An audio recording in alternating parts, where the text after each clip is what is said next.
here in my fine nation of Canada. How are you, pal? I'm doing well. How are you? I'm excellent, excellent. Yeah, I thought we would start the show with this, Mr. C. Marty Fit.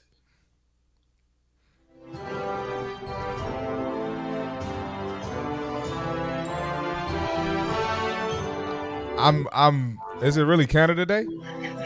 It is really Canada Day. Oh, Yeah. I didn't know. I had no idea. Yeah, there you go. See, look at that, man. I'm teaching my friend Christopher Martin, aka C. Marty Fit, something this morning. I had no idea, and I had friends in Canada. I didn't see any of them posted. So, hey, Future, where are you this morning, man? You're supposed to predict it's Canada Day today, man. You're supposed to tell the world that it's coming up today. You should have let Marty know a couple days ago that it's Canada Day coming up today. He had a rough weekend. He did he?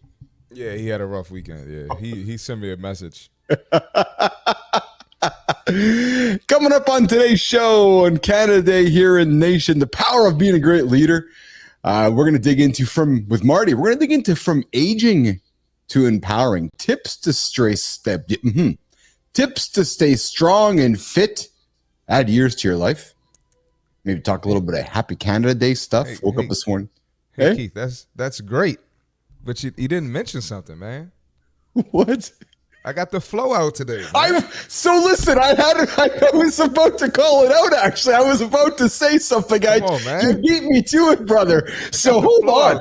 I noticed the flow. I didn't realize it was Flow Mondays with C. Marty Fit today, man. The flow is out. Flow Monday. So nation, if you're not watching, today's the day you're going to have to tune in to see Marty's flow, and we're going to have to get a good old short with this one. We're seeing Marty's hair out of the elastic band. Hey, when you buy elastic bands, do you buy like big bags of them when you put them back at the pony or what? I take them from the hairdresser. I've never bought one in my life. There was a period of time, man, going through this house, it was a battle for bands. It was like me and Brooks and Lauren. It's like, who has the bands? I was like, that's Brookie, hilarious. I need a band for my hair, Brookie. So everybody's fighting for elastic bands in the hair, right? So that's hilarious. Yeah, I love the flow, man. Good on you for having the flow out of the band today. You let the flow, roll every now and then, or what? Once every couple weeks. Yeah. Something like that. There you go. So from aging to empowering, tips to stay strong and fit, and Marty, add years to your life. We're going to talk about that a little bit later today. Plus, of course, accountability check-in, the C. Marty Fit tip, creator spotlights, and so forth. So we're going to get into the polls here in a few moments. I really want to pay more attention, Marty, on the polls. It's a great sense of what's going on across LinkedIn, Business Athlete, Instagram Nation. I'm going to start spending a little more time on that over the coming days and weeks. But Marty, we ran some polls last week. Man, we ran a poll. We didn't run one Monday and Tuesday. We ran a poll on Wednesday, which was have you integrated AI into your life?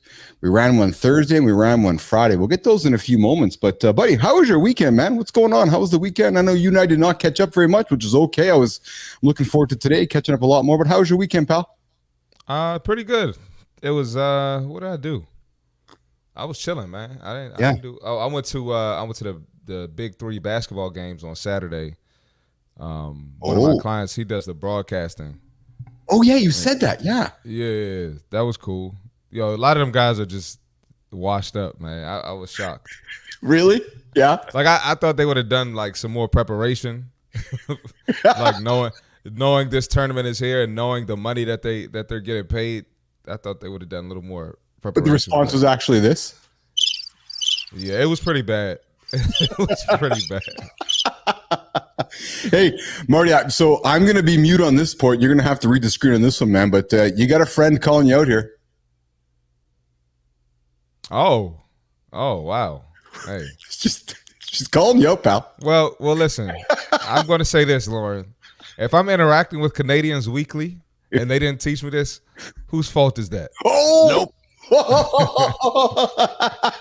Whose fault is that? Oh, Marty, the expert in political turning conversations around. So I'm pretty good at that.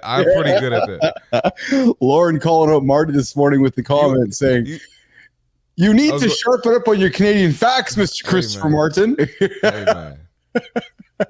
You'll see her in a couple of weeks, and she can give you the gears. Maybe you guys can arm wrestle for the Canadian Fax Trophy. Maybe. I'm great at debates. Like I'm just great at taking the attention off of me and putting it back on the person. So I suspect that about you. Actually, I do suspect that. Talk about growing up, going through junior high and high school. Were you like part of the debates club, or did you know you were always a debater? And Nation, hold on, Marty, hold on. We're talking about debating, Nation. We're not talking about the master part of it. We're talking about debating this morning. So if you're getting out of bed, listen, we're talking about arguing and conversation. So get your mind out of the gutter, Nation. No, no, I had to growing up. Like I don't know if it's the DC area, but all the kids just talk trash. Like, yeah. Even the kids talk trash to me now. So like growing up, you had to be able to talk trash. So well, if there's one thing I noticed, well, you're a great linguist. You're great with your words. You're great with your wit. You're great with comebacks. And again, is that just like constantly being raised? Or is just kind of going back with the brothers back and forth? It's just growing up, and I'm very strategic with my words. And what's crazy is when I went to college, like I'm hooping with these guys from different areas. They weren't used to that. So yeah. No, I got in a couple of fights because guys were not used to this. So. You know what? I didn't mind debating growing up. Growing up, I was, people are often, hey, Keith, you should go into politics. You should be a debater. And I guess, growing up and going through my 30s and 40s, the way I debated, I often talk to you now about just myself and the way that I'll communicate now. There was points probably in my 30s and 40s, I was probably 8 when I debated. I'm going to leave the D word off the table here, but I probably wasn't the best communicator with the way I maybe brought my points to life. And I've had to learn on being more, on the power of words, man. You can use some great words and throw zingers and just shut somebody up, right? Yeah, you definitely can. Especially like with me being a coach, I've had to learn that. Yeah. You gotta learn how to communicate effectively. Yes. And I even got in some arguments after the debate, the Trump Biden debate. I got a couple arguments with friends this past weekend. Yes. It got crazy. It got crazy. I was looking at today's show script, and I know it's just you and I here today. We got some topics to go through on today's show. Of course, we got how to be a great leader. We're talking aging and empowering. But I also had some time in the show today. I thought to myself, maybe today's a great show with views from the lab from Keith and C. Marty Fit. Yeah. I keep a lot of views to myself. So here's what we're gonna do, Nation. I'm gonna try a little segment here. Uh-oh. We're gonna go views from the lab with Keith and C. Marty Fit. So just so y'all know, me and C. Marty had a little chitter chatter get after it on Friday after the debate. And now, while we're all not going to get into politics, I always joke I wear a red shirt and blue underwear, or blue underwear and red shirt. Listen, I'm a business guy. I got a big heart. I'm a big human. You can take for all that for what you want. But Marty, the American debate on Thursday was a catastrophe. Look, I don't. You got one side lying, walking into traps. You got the other side. He's not even there mentally. He looked dead. Like, what are we doing, bro? What it was, man. It was a disaster. It was crazy. And I was talking with my in-laws about this last night when they were over, and we were kind of laughing about it. But you got a couple of old dudes, and the ultimate zinger is actually, oh yeah, well at least I'm still alive and you're dead. What? You know what I mean? Like, that's actually the ultimate zinger. It's like, hey, I'm 80, you're 84, and I can still communicate. So there. What? It's ridiculous, man. It's crazy. I don't want to get into it too much. We might lose some viewers. Yeah. It does provide for good fodder and good discussion, right? And it definitely does. Yeah. It certainly. But if anything, I think what it does do, Marty, is it probably divides more of your nation. I think, right? Because it's now so obvious of the discrepancies between two leaders, right? It's like, do you want to choose somebody who maybe is not all there, or do you want to choose somebody who's all there who might always not make the most ethical decision? It's extreme either way you go. It is, and you can judge someone for either pick. Yes, especially if you my skin color. Yeah, right. If you go one of those ways, you're getting judged, even if it makes sense. Even if you back it up with facts and statistics, you're still getting judged. So it's crazy. We are going to have a fun number of months in front of us as we're watching from the sidelines. Oh, it's gonna get crazy. I like I said, I can't say everything because it's crazy already. That's yeah. Well, Nation, we might just continue to add views from the lab with Keith and see Marty Fitz as we get closer to November here, and give you guys some opinions along the way. I know that Marty, when I dropped some shorts on the weekend, and we're certainly getting some people's enjoyment of our McDonald's and Krispy Kreme opinions. We're certainly getting people enjoying our opinions around Fiber One bars. Disguised as the way to get fiber? Yeah, let's get a chocolate bar as a source of fiber. Insane. Oh, insane is right. Nope. Yeah, exactly. We got William Ray joining. What's going on, William? Thanks for jumping in this morning, pal. Good to see you here first thing this morning. It's like people forgot we just need the country to do well. Yeah, it's true, right? It's like you guys live in this awesome country, but y'all forgotten about just which way to go in a certain direction. What's the goal here? What do we want? Do we want what's best for the country? Because I think people don't care. They just want to be right more than they want what's best for the country. Isn't that true? Yeah, isn't that we're at a point now in society, right? Which is I want to be right. Yeah. Damn it, I need to be right. It's insane. It is insane. Hey, I want to call out Will though, Marty, because we've been, as you know, we got that uncut series on LinkedIn here and just dropping content. And as you know, we had Will in the show a couple weeks ago. He's a goat. He's a beast. He's rocking and rolling. He just finished his boot camp and he's on his journey to build his business. Exactly. And Will was vulnerable on the weekend, Marty. We're just had a couple days, and I'm like, and he just did, Marty. The guy kept showing up. And as you know, and as well as I do, it's the idea is showing up, and I like the fact that Will's not afraid to show up and just keep moving, right? So, yep. But listen, Jimmy, we're gonna go through the polls here quickly, Jimmy, before we get to the accountability check-in. So, Marty, let's jump into last week's couple polls here. So, last week on Wednesday, we dropped have you integrated AI into your life? And we had yes and no. So, yes, daily, 57% of our audience says that they do. 36% said occasionally, and 7%, Marty, said, not yet, not interested. Are you surprised by those numbers? So called 60, really. 40. 60 said 40. Yes, 40 said kind of. I'm not surprised by it, maybe. Yeah. It's I think a lot of people were against it. But I think people are starting to accept it now, and it's going to continue to go up. It's going to be more than 60% in a couple months. I would agree with that. On Thursday, we ran a poll, which was what's the biggest barrier to your weight loss success? We had 4 choices: lack of motivation, poor diet choice, inconsistent exercises, and stress and sleep issues. What do you think were some of the most common choices on that one? Lack of motivation can be one of the top ones. Yes. Can I rant real quick? Please do. Okay. Anybody watching who wants to lose weight or have a fitness goal, nobody's motivated to be in the gym, including myself. Like, I'd never feel like working out. I worked out yesterday. I did not feel like going.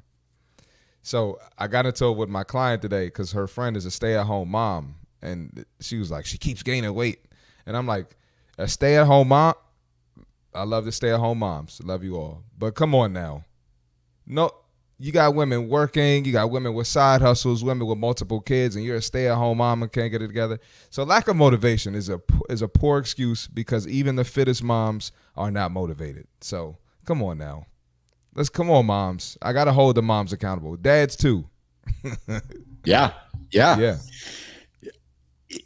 We didn't even talk this weekend. Well, I shouldn't say we didn't talk. We went back and forth on text, but we didn't talk about this week's schedule, Marty. But I'll tell you, you just brought up a topic that I want to dig into this week in our schedule, which is this idea of remote work, borderless work.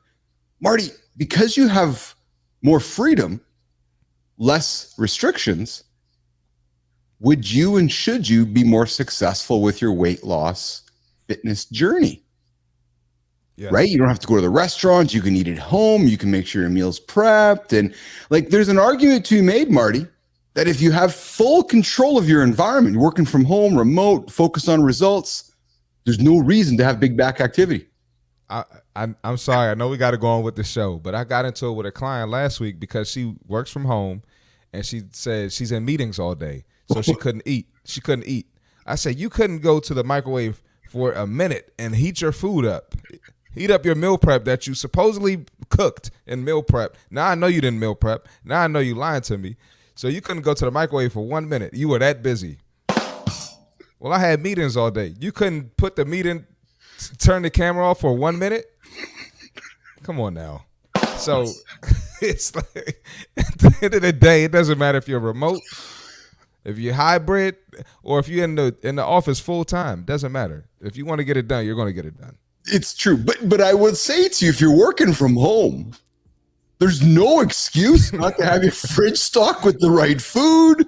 You don't have to make any decisions. You just got to go They get might your have meal. too many meetings. They might have too many meetings. Nope. You know, we had a clip last week. I made it into a short when it was, I can't even get into it.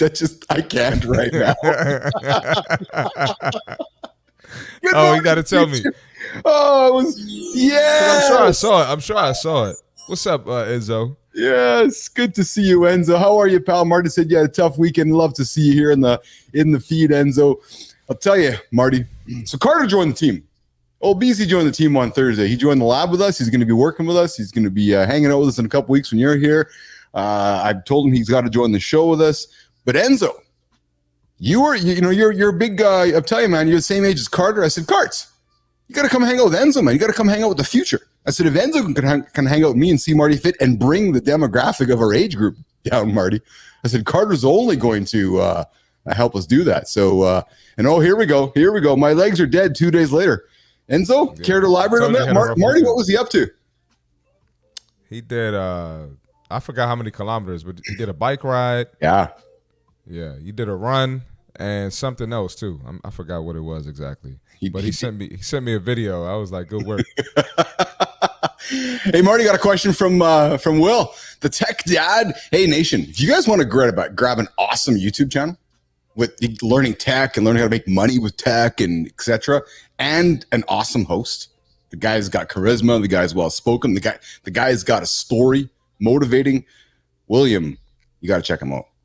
William, the tech dad. Do you think standing desks actually help? I do. Marty, do you like them? Do you use them? I don't. I mean, they let's put it like this. The fit guy. No, I don't. Yeah, the root of the problem is because you aren't standing up at the desk, So if you want to do that in addition to your routine or what you have going on, I'm fine with it. But you can't just get a standing desk and solve the problem. Yeah, well, this is true. This is true. All right, Jimmy, let's get into this, man. Let's get into this part of the show where Keith and Marty do little. Whoa! We're gonna dance. Yep, we're gonna move our arms like a couple dads sitting here. I'm the dad, and Marty's the young guy trying to be the dad. All right, I'm gonna pull Marty off the vertical board. Gonna throw me up there, and we are getting to the part of the show. It's the accountability check-in. Today's show is about leadership. Jimmy, Marty. The best leaders, they don't have all the answers. No. And this was from our good friend, William.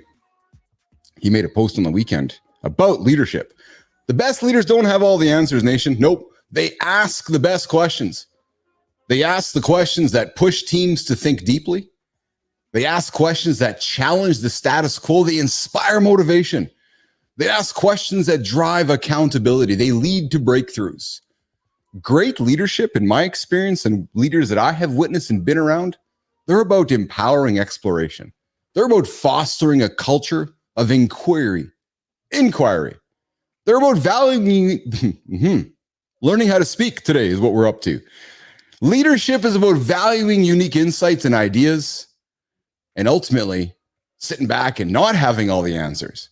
I don't know about you, but I don't want to have a leader that has all the answers. If he has all the answers, he might not have time to ask all the right questions. So, what's your take? What makes a great leader? Is it one with all the answers? Or is it one who asks all the curious questions? That's today's accountability check-in. The best leaders, they don't have the answers. Nope, they don't. They ask all the best questions. Marty, as you've gone through your life in sports and athletics and so forth, talk about that for a little bit, about leadership and having all the answers, having all the questions. Your clients are coming to you often, asking you questions. Are you reluctant to say, I don't know, and go find the answer yourself? Or are you one who's always got the answer, Marty Fit? No, I don't always have the answer, but I can always find the answer, right? Especially when you're dealing with different personalities, and we just talked about communicating effectively. I got to learn how to get to this person. I got to learn what works for them. Some people need the a-hole, see Marty, and some people need a little bit of empathy. But I'm still an a-hole. No, I'm playing. But so never have all the answers, but you can always find the answer. A great leader always going to find the answer. A great leader does always find the answer. Absolutely. All right, so let's pivot. Producer Jimmy and my good friend Marty, let's pivot to the power of being a great leader. Let's get into today's daily topic, today's daily conversation. So, Marty, think about the most influential leaders you've ever encountered. What made them effective? Let's explore the essential qualities of great leadership. The challenge is the popular myth related to great leaders. Let's talk about leading with purpose, being adaptive. Let's practice radical candor. And then let's take the contrarian view. Charisma. Charismatic leadership is a myth.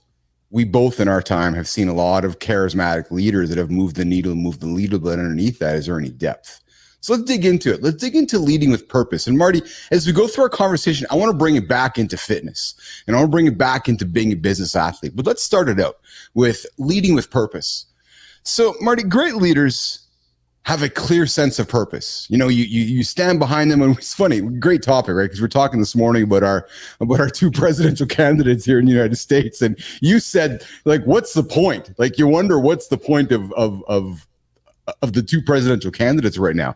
Do they have a clear sense of purpose? One seems to be trying to stay alive, and one tries to seem to weave truth in between non-truths, but they align their actions and decisions with their core values and mission.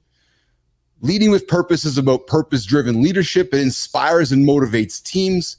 And the key takeaway is leading with clear purpose creates alignment, drives organizational success. But Marty, let me throw this to you.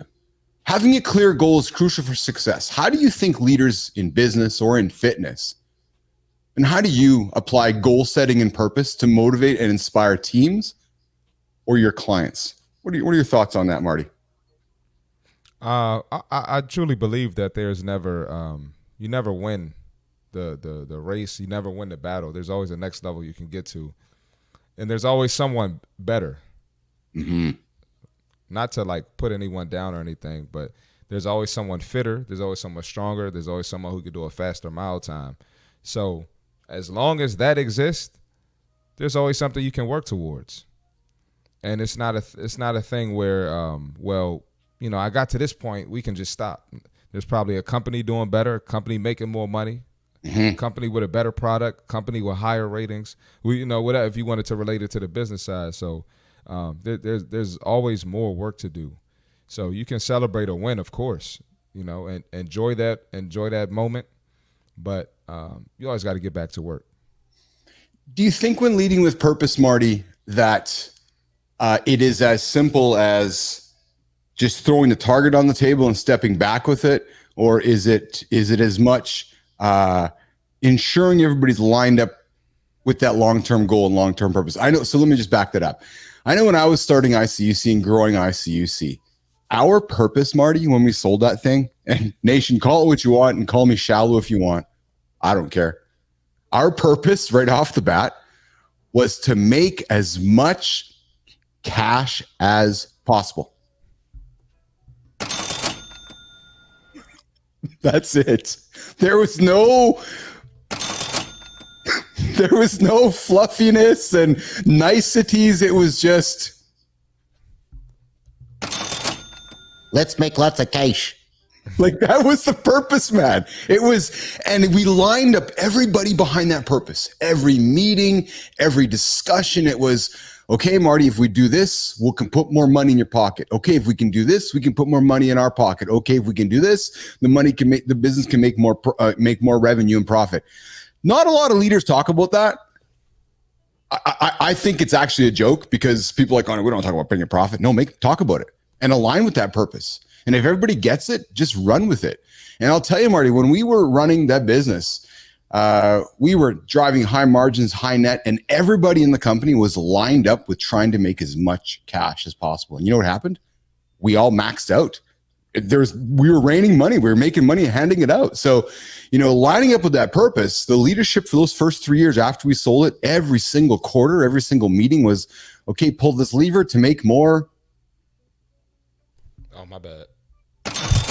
Exactly. I'm in the story now. I wasn't even I know listening. you are. I was Yeah. thinking about that. Yeah. So, we weren't about any other metric, Marty. And again, some would call it shallow. I don't care. We weren't about any other metric for those 3 years after we sold, because Marty, when we sold, we did an earn out. What that means is when we sold, we got a chunk of money, and then we had to hit our target over the next 3 years to make the rest of the money. So during those 3 years, it was every single month we were being measured, and it wasn't being measured on anything else but actually how much money was going into our bank account. Simple. And that was our mission. That was our purpose.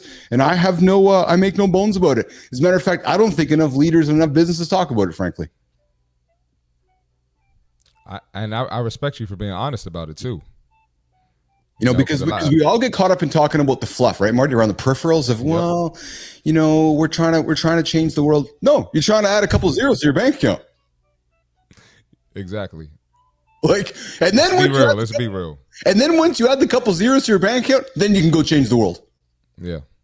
Honestly, right? So I found, to me, the power of being a great leader, number one, man, you got to lead with purpose. Whatever that purpose is, Marty, and whether it's trying to make as much bank or trying to, lead your team on a mission, like going to Mars, Elon's sake, but it's getting behind that purpose, right? So, Marty, number two, big leadership is being adaptive.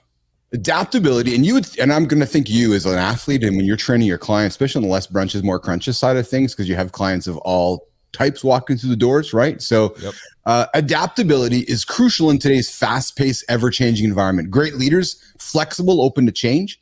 They encourage innovation, not afraid to pivot when necessary. The key takeaway, Marty, is being adaptive allows leaders to navigate challenge, and seize new opportunities. Let's go to the question over to you. So in fitness, adapting your routine to overcome plateaus is a key. Talk to me about an example of how you adapted as a fitness coach with your clients coming in saying, Marty, I'm plateaued. I'm not making any progress. I'm having some challenges. Or yourself as an athlete. Where did you find in your journey where adaptability was crucial for you to make that pivot, call that audible in football terms, to move forward? Marty. Yeah, so I look at a few things. I look at your cardio. I look at your strength training, your hydration, protein intake, right? I look at 9 times out of 10, it's one of those that we need to change. So they have to adapt to increasing protein, drinking more water, doing more cardio, or lifting heavier. You got to adapt to it. And it's a mental shift. It's a physical shift, but it's more so a mental shift, right? Because it's going to be uncomfortable at first, and you're going to come up with any excuse not to do it. And it might not be part of your routine. So you definitely have to adapt there. And then you mentioned sports too, and me being a basketball player, I would have coaches sometimes, they'd be mad and comparing this year's teams to last year's team. And it's like, this is a whole different set of guys that you recruited. You wanted to move in a different direction. You recruited guys that were scorers, but you want guys that played defense. These guys have never been defensive guys in their whole life, or vice versa. You want defensive guys to be aggressive scorers. So sometimes you got to adapt to your team when you're the coach or when you're leading the company or, whatever it is. You got to adapt to who you have, who you're leading. Yes, absolutely. Absolutely. Yeah. I've often wondered that, Marty, when you brought that comment up about, last year's guys to this year's guys. And, because when we use the word last year to this year, we think of it as a long period of time when in reality, a season just could have ended 8 weeks ago. Yep. You got a whole new set of guys, a whole new set of problems. Yet the coach is like, oh, we're changing. You're like, well, hold on a second here. There's different guys from last season to this season. So, that adaptability is important, right? So I will share with you my experience, Marty, and producer Jimmy. We're gonna drop the See Marty Fit tip here in a few moments. Here, we're gonna keep going through our leadership commentary here, Marty. I will tell you that being adaptive for me as a leader during my journey of growing ICUC very much happened as we headed into the pandemic and came through it and came out of it, where I aggressively wasn't afraid to adopt first principles thinking, kind of the Ray Dalio approach. And I know Elon talks about it often, and this idea, Marty, I'm not sure if you're familiar very much with it, but first principles thinking is about taking a problem and all the assumptions we have about the problem and taking all of the ways we've previously thought about solving that problem and dismissing everything and starting from scratch. And it's a fun exercise, actually, because you give yourself and your team permission to ignore everything you've known and everything you've taught and everything you've learned and start from nothing. And when you come at that approach, and this even moves to our next comment about practicing radical candor, being adaptive is a lot of fun, because you can go into a meeting with your team, or you can go into a situation with your team and say, no, we're blowing it all up. We need to adapt, right? The market's going this way, the market's going that way. And admittedly, Marty, people get scared of that, right? Because people get scared of change. People get scared of not knowing what's happening next. But man, being adaptive allows you to navigate and size new opportunities when nobody's paying attention. Yep. Right. I always say to Carter, and I say to Piper, and even Brookie, Marty, that if you're reacting, you've already lost. Right. Be proactive. Right. And to me, being adaptive is the first step in being proactive. Because if I'm adapting before you, I'm already beating you. Right? If you're thinking, okay, well, I got to get my day started at 5, and I'm thinking, I'm hearing Marty talk, I'm listening to Marty's narrative, and I'm thinking about Marty, and I'm competing with Marty. Well, I'm going to adapt and start my day at 4:58. And so there's that competitive sense. There's that, okay, well, I'm going to be proactive so I don't have to react. Right? So I think being adaptive as a leader, and people often hear me say this, Marty, but it's the idea of reading in between the lines. If you've been around the planet as long as I have been, like we know I'm super ancient, you read a lot and then you pause and you go in between the lines. When you read in between the lines, Marty, that is where you learn as a leader to be adaptive, because that's where the truth comes out, in between the sentences. Do you follow me? Mm-hmm. Right? So I love the idea of being adaptive because it sets, I think, leaders apart, which then really segues, Marty, and I'm going to ask you this one. Have you played for a coach, or have you worked with a business leader that practices radical candor? So radical candor, Marty, involves caring personally while challenging directly. I think you've gotten to know me well enough and I've gotten to where I've gotten to know you well enough, and I know your clients have gotten to know you well enough where you give honest, very honest, constructive feedback. And when you do that, and when Nation sees me do that, we foster trust, we encourage growth, and we drive high performance within your teams. So do you ever think about yourself having that radical candor as a trainer when you're coaching your athletes and when you're coaching your clients, or do you just think that that's just who you are? But in reality, you're practicing a very, very high quality leadership trait that I think people often step away from because it takes a level of comfort to be candid with your client or with your employee. Talk about radical candor, Marty. No, that's both. That's me as a coach and me as a person, for sure. Mm-hmm. And you have to be honest with people if you want them to improve. Mm-hmm. Mm-hmm. And you don't have to be degrading or speak in a condescending way to anyone. But sometimes you might have to hurt their feelings for them to improve. And it's part of life. It's part of life. We all need a reality check. And sometimes, everyone doesn't have the skill to be honest with themselves. So they need someone else to do it. Yes. And let's be honest. I know this is a little off topic, but let's look at the state of our country here in America. All this sugarcoating. Look at the obesity problem. Mm. You can't be honest. Like, hey, put the sweets down. Get on the treadmill. How dare you? Huh? What? You can't say that. So when you can't be honest with someone, it's going to lead to certain issues. And yeah, so that's definitely me.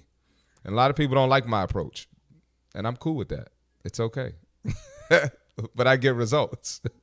Practicing radical candor does drive direct results. And Jimmy, we're gonna wrap up our segment here with our last one, contrarian view, before we move into the See Marty Fit tip. But Marty, our contrarian view about great leaders is the last one. Charismatic leadership is a myth. And what a great, and again, I when I reflect upon our dialogue this morning, the fact that we started it off with the presidential debate and we're continuing this conversation around, charisma, charismatic leadership, a myth. It can be overrated. It's sometimes detrimental, charisma. That quiet, unassuming leader often, Marty, achieves more sustainable success instead of that charismatic leader who comes in, does his thing, and then, lives the shelf life, then they're off. The quiet, unassuming leader focuses on substance over style. Long-term impact over short-term charm. Marty, in your opinion, is effective leadership about charisma? Or is it a combination of consistent, genuine actions blended with charisma that builds trust and drives results? Relate that to fitness and how that consistent effort while laying in the charisma drives those remarkable success for your clients, despite somebody maybe being uncharismatic. Well, every leader is different. Everybody has their style, and so I don't know if there's if it's a matter of having charisma or not being as charismatic. I think everyone's different, and you have to do what's effective for you. Mm-hmm, mm-hmm. I think so. From my POV, charisma is as much the way you communicate, and I think the way that you carry yourself, right? And I would say myself, Marty, as a human, probably I'll be vulnerable with you and Nation right now. Probably relied more on my charisma in my younger years, or my own what I thought was charisma, if I could be perhaps humble about it. Was what I tried to rely on what I thought was my charisma, maybe sometimes more than the substance. And then over time, I've had to learn the substance, and over time, through my own failures and feedbacks, I've had to learn to add substance to add to the charisma, right? So bringing the charisma to the table while also, learning how to be that effective leader, blending them together, and and offering a solution to people that I think works, right? So whether it's being adaptive, whether it's bringing radical candor, whether it's leading with purpose, is putting them all into a blender, and I think you put them together and you come up with a pretty strong leader. So the power of being a great leader, talking here with Keith and See Marty Fit today, and what it takes to be that key leader. So Marty, as we wrap it up here, with our leadership message, anything you take away from great, and what's the one big attribute that you like to take from a leader you follow? I think we kind of talked on it earlier. You kind of hit on it, but I think it's just being honest and being relatable. Mm-hmm. And a lot of times, this kind of goes back to what we talked about last week. A great leader has also been through what you've been through, or what you're going through currently. Yes. So now I can relate to it. You can tell a story. You can tell me how to maneuver through this obstacle, or make a transition. Where to change something. So I think those are some great signs of a leader. And then also emotional maturity. I'm going to watch how you react in adversity. How are you going to respond to that? Yes. I've had coaches that just like they get mad because we lost, and then they don't speak to the team for like 2 days. And I'm like, what kind of leader is that? Like we can't have that. We're not gonna win like that. And so a lot of, I learned how to be a good leader through watching bad leaders. Oh, That makes interesting. sense. Yeah, that does. That's really interesting. Interesting to hear me here. Interesting for me to hear you say that, because you're watching, me go through a situation, and you're observing me as your colleague leader go through the situation, go, okay, I'm going to take this from that, take that from that, and I'm going to adapt that for how you're going to be a leader, is what you're saying to me. Exactly. Yeah, exactly. All right, Jim, we're going to come up with the C Marty Fit Tip here in a moment here. Yes, Enzo, we are working on Carter getting on the show. Absolutely. We are going to get him on the show here, ideally later on this week with Robert Coe. And yes, January is over, nation. We're into July, so we're into the second half of the year. But the creator, the athlete, and the AI, the course is there. We're still finishing it up. It's going to be there in the academy. We've got more of that coming up for you guys. But Junior is gone, so we haven't left you, and we have not left you aside. You come back and keep hanging out with myself and C Marty to work on your January goals. And yes, we are working on the merch. Hey, I'll tell you, Enzo, as a bootstrapper, it's about pulling levers and doing a bunch of things at once here. So yes, that's on the come and go as well. But Marty, let's pivot our attention to. Oh, there's that sound effect. There's a sound effect, Jimmy. You know what time it is. You know what time it is.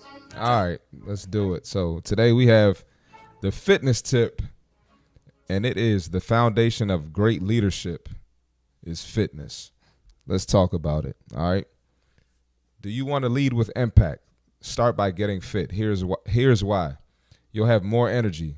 Regular exercise boosts your energy levels, keeping you vibrant and focused even on the toughest days. You'll make better decisions. Exercise enhances cognitive function. A sharp mind means smarter decisions and better strategies. You'll have unshakable resilience. Fitness builds mental toughness. When setbacks hit, and they're going to hit, whether you want them to or not, they're going to be here. When setbacks hit, a fit leader doesn't just endure, they thrive. You'll inspire positive action. Your actions speak louder than words. Prioritizing your health sets a powerful example, inspiring your team to follow suit. Right? So if you're fit, you can probably inspire someone on your team to get fit as well. A lot of companies, a lot of businesses, the leaders, they have team building where they're doing active things and active workouts, and people bond over that and get better. So keep that in mind. The foundation of great leadership and fitness. The foundation of great leadership is fitness. When your body is healthy, you can give your team your best guidance and support. Lead with strength. Lead with fitness. Do you believe there's a link between fitness and being a great leader? Let's talk about it. And that's the fitness tip for today. All right, there you go. The C Marty Fit Tip of the day. Coming to you guys here live, mornings in the lab with Keith and C Marty Fit. Yes, sir. We are moving to the last segment of the show. What a great conversation this morning, Marty, talking leadership and talking about the weekend. And it is Canada Day here today, and obviously July 4th coming up this week. But Marty, the last segment of the show here today is all about aging to empowering, tips to stay strong and fit. And Marty, I want to take the last, 12 minutes of the show, and I want to take our audience and nation around this idea of aging from, and Enzo, we're looking at you, pal. We want to go from ages 15 to 30, and we want to talk about how to age, Marty, be strong from 15 to 30, all the way up to 60 plus, right? So let's take our listenership on what we should be thinking about, what you should be doing, what you should be achieving as you're going through ages 15 all the way to 60. So imagine, Marty, unlocking your body's potential at any age. Whether you're just starting out or looking to maintain strength, the right training, and you talk about this all the time with your clients and people knocking on your door, the right training can transform your life. Let's explore how somebody like Enzo, Carter, in their, 17. So our audience, Marty, we talk about it all the time, nation. Our audience is 25 to 54. We got a good chunk of you sitting in that 18 to 25 bracket. So right now, let's explore how you can age with Keith and C Marty Fit from your teens to your late 20s. You're in the prime time for building size and strength. The recovery, Marty, is quick. Yes. Where the hell did the light go? Injuries are easier to bounce back from. You can focus on building basic mass and strength. This is the best time for guys like Enzo, guys like Carter to push their limits. Marty, start early for the biggest gains in athletic peak.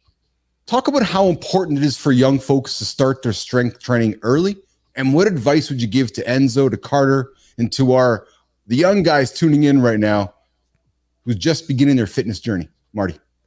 Yeah, no, you definitely should get started while you're young. It's going to build that discipline. It's going to build the habit.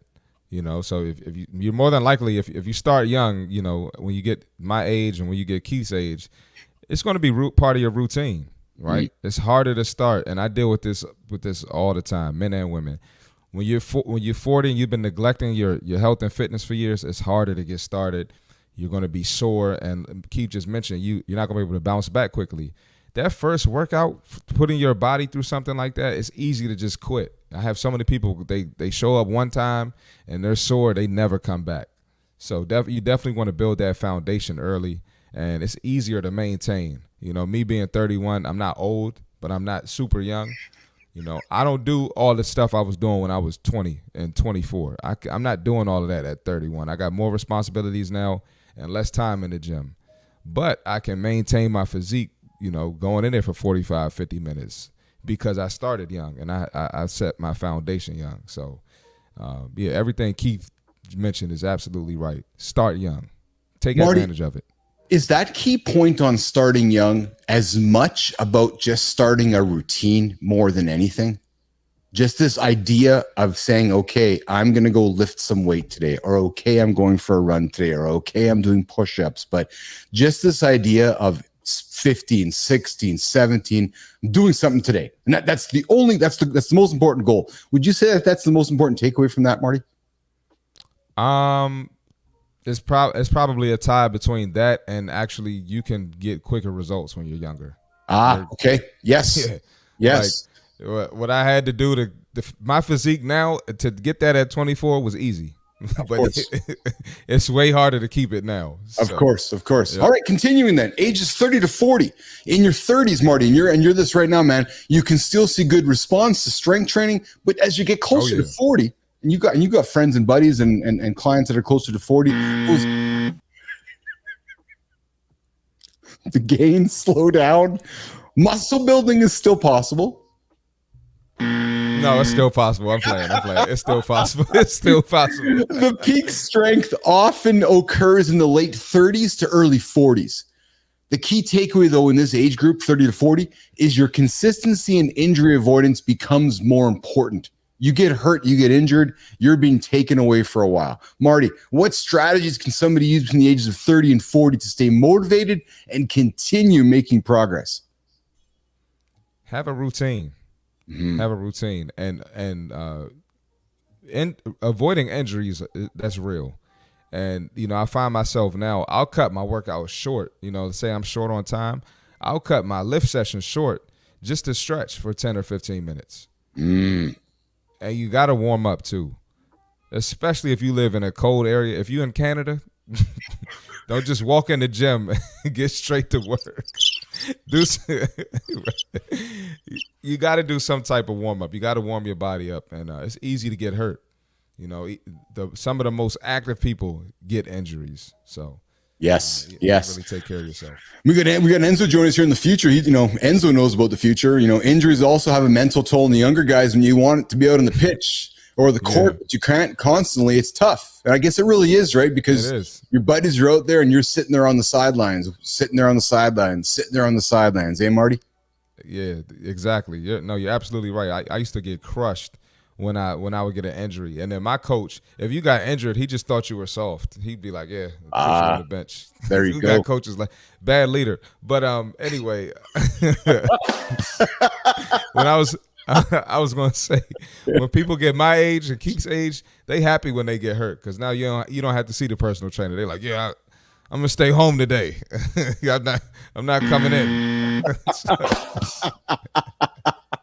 We all know people like that, Keith. We all know people like that, exactly. All right, so when you become ancient between the ages of 40 and 60, you can expect lower growth rates, but you can expect still decent gains. If you start late, nation, you can still make significant progress. You got to shift to probably higher volume, lighter sessions to avoid injuries. Focus on sustainable training. Like Marty said, focus on getting to the gym 4 or 5 days a week, not just celebrate once. Oh, yeah, I showed up once this week. No, you haven't done anything, right? Be consistent. Nope. Exactly. So if you're considering starting in your 40s, their first goal is to be consistent. Start showing up every single. Just get your foot into the gym and then let the magic happen. But Marty, what advice would you give somebody in their 40s to 60s to ensure they continue to see gains while minimizing the risk of injury? I would say nutrition is the key. Mm. You know, and it's crazy how everyone, especially my 40 and up, hey, how are your eating habits? Well, I don't eat that bad. It's not that everybody doesn't eat that bad, but then you tell me about the sugar and the diabetes and all this other stuff. I thought you didn't eat that bad. So how you got all these issues if you don't eat that bad? What is I don't eat that bad? Exactly. What does that mean? What does that mean? It's crazy, man. I love being a trainer, but some of the stuff I have to dig into and figure out is ridiculous. But yeah, I would say, and then when you start to eat better, your energy levels are going to go up. You're not going to feel as sluggish, so it's going to be easier to wake up in the morning. It's going to be easier to get in the gym. It's going to be easier for your post-workout recovery. You're not going to be as sore. So nutrition is probably the key for that age. Yes. Coming up in a future show with Keith and C. Marty Fit, I didn't eat that bad. But what does it mean? let's talk about it, because I can give you some examples of what that meant. And you do eat that bad. And you do eat that bad. You do eat that bad. Exactly. It's really bad, actually. All right. The last part 4 of how to age properly and get strong and empower yourself to keep going. Marty, and I'm heading in this direction right now. So in your 60s and beyond, your response is slow, but training is still crucial for quality of life. Look no further than our hero, Arnold Schwarzenegger, right? The guy still lifts in the gym. It's funny, somebody asked him a question, you still lift? His response, well, yeah, I still breathe. And they said, what do you mean you still breathe? He goes, well, no, lifting is like breathing to me. I get up, I go to the gym, I lift weight. He goes, that's just what I do. So, and I'm the same way. Somebody asked me a question, Marty, when I was going through I won this award a number of years ago, top 40 under 40 here in this country. And the question was, what are you going to be doing when you're 80? My response, I'll be in the gym. I'm like, what? I'm like, oh yeah. Because that's just what I'm going to do. That's just what I do. Pick heavy things up and put them down. So, but Marty, when you're in your 60s, training shifts from gaining muscle to sustaining a healthy lifestyle, to being able to take our grandchildren up the mountain and going tobogganing, right? And I'm going to suggest, Marty, that as we get into our 60s, prioritizing longevity and maintaining independence is as important. Marty, less brunches, more crunches customers that come knock on your door. I'm going to suspect you have some ladies in their 50s, maybe early 60s. What are they talking about weight training, how it can contribute to their better quality of life and longevity in this age group?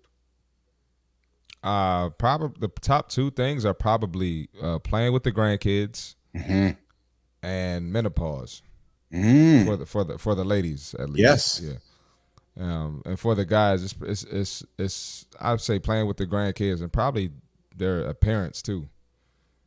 Interesting. Yes, their aesthetic appearance, right? Confidence. Yep, exactly. So those are probably the top 2 for the different genders. Well, I'm glad you brought them up, Marty, because we don't talk about them enough. And perhaps, again, it's something we try to talk more about in the lab, right? Which is women going through menopause and those challenges that they're faced, and people don't want to talk about it, but it's like, no, it's real. And there's things that are happening when it's real, so let's talk about it. Or men that are like, well, no, I don't like that I'm 60 years old and I got a big gut. Okay, let's help you lose it. Oh, I don't want to take my shirt off. Well, let's help you be confident so you can take your shirt off. And then let's not get caught up in the social norms of, well, no, why is he being so worried about his aesthetics? Maybe it makes him feel better. Yeah. Let's not judge him. Yeah, a lot of people don't want to have the conversation about the aesthetics and what it does to your mind. It's very discouraging to look in the mirror every day and not like what you see. And yes. Especially for my guys. We're talking about guys that were at one point 40-inch verticals, super athletic, yes, sprinting down the court, and it's like, this is you now? Yes. I had a former basketball player not too long ago. He just overcame colon cancer, but it's like you were an elite athlete, back in the day. So, it's sad to see, but it destroys a lot of guys and their mental, believe it or not. I'm sure it does. I'm sure it does. So as we wrap this part of the show up, Marty, no matter your age, your strength training, no matter your age, strength training offers incredible benefits. Early training maximizes your growth while later training focuses on sustainability. Whether you're 15, whether you're 17, Marty. One more thing too. Listen, my 10K steps a day, people, I love y'all. And I'm happy you're getting 10, 15K steps a day. But you got to do some strength training. So I'm glad you said that. Like, it's the foundation. You have to do it. Still do your 10K steps, 15K steps, whatever it is, but you got to get your strength training in. Yes. If there's one thing that Keith and C, Marty Fit, obviously we agree on many things here, else we wouldn't be working together, but there's one thing we strongly agree on. You need that strength. If you want to grow and have a wonderful life, you got to be strong. You bust your hip, you're dying. See ya. Sorry, I'm just going to call it out. Yeah, 10K steps isn't stopping that from happening. No. So do your squats, do your hip lifts, go do your 10K steps, then you won't break your hip. And then you're not going to die. Then you're going to walk up the mountain with your kids. And I'm calling it out, man. I'm going to be frank and blunt, just like Marty is, right? So do your 10K steps, but do your squats too. Do your kettlebell swings too. Do your hip lifts too. Build those strong hips, because if you bust your hip, you're going to die, nation. I'm just telling you, you're going to die. Yep.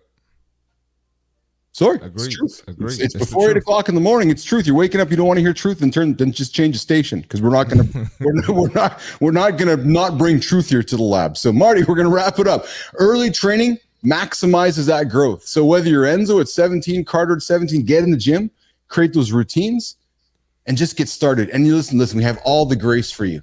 If you're looking to get started, come knock on our door, man. We are doing this show on purpose to help you guys get started. We're going to be here next week, next month, next year. So if you want an accountability partner, come hang out with us. We'll help you get started. We absolutely will. Exactly. Be strong. Be freaking strong, nation. Jimmy, we're wrapping up. Marty, we're wrapping up. I think that, we banged a hard one there. If you want to age gracefully between the ages of 15 and 60, go lift some weights and get your 10K steps in. But notice what I said first.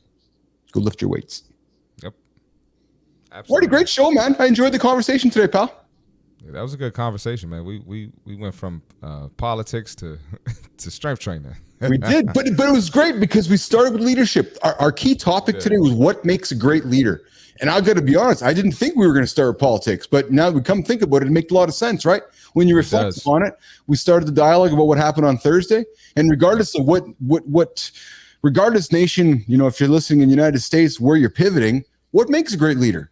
What are you going to choose when you make your vote in November, right? And ask yourself, is that radical candor, or is it the adaptability? Listen, Trump showed great adaptability on stage at the debate. Whether you love him or hate him, the guy actually was quiet. He wasn't being a nuisance during the debate, right? So there was an example of adaptability.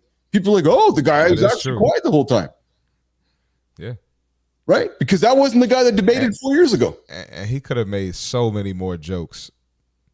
Exactly. He could have made so many more jokes. Yes. So regardless if you love him or hate him, the guy practiced being adaptive. And many would say nobody was talking about him when the election was, when that debate was done. Everybody was talking about the other guy. So we need an uncut show. We do need an uncut show. That would be hilarious. All right, we're going to wrap up and say goodbye. Enzo, coming back to you with a couple comments here. Let's just do Enzo quick before we wrap up. He said, when I did my tibia, I couldn't physically go watch my team's games. It was tough. I'm sure it's tough mentally. We don't talk about that enough. Enzo talks, I didn't eat that bad. They got a wrap from McDonald's, a Diet Coke, and grabbed a chocolate sundae for a reward for staying away from the burgers, fries, and sugar drinks. Yes. Yeah. I love how the choices happen when you go to McDonald's, right? I'm going to choose that because that validates it's not as bad as that. Oh, my God. Small fry instead of a large fry.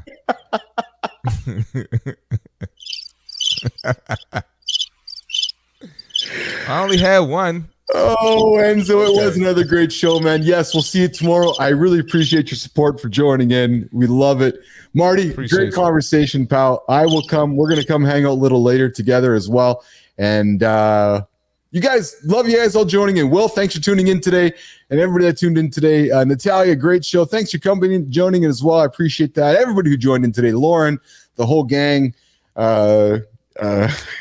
Sarvina, thanks for not joining in today. Yeah, like what the heck is that, Sarvina? What are we doing?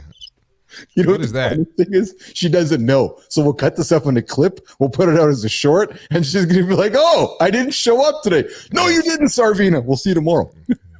Yeah, you better be here. All right, Marty. We'll see you later, pal. All right, I'll see you. See you guys. See you, nation. Let's get out.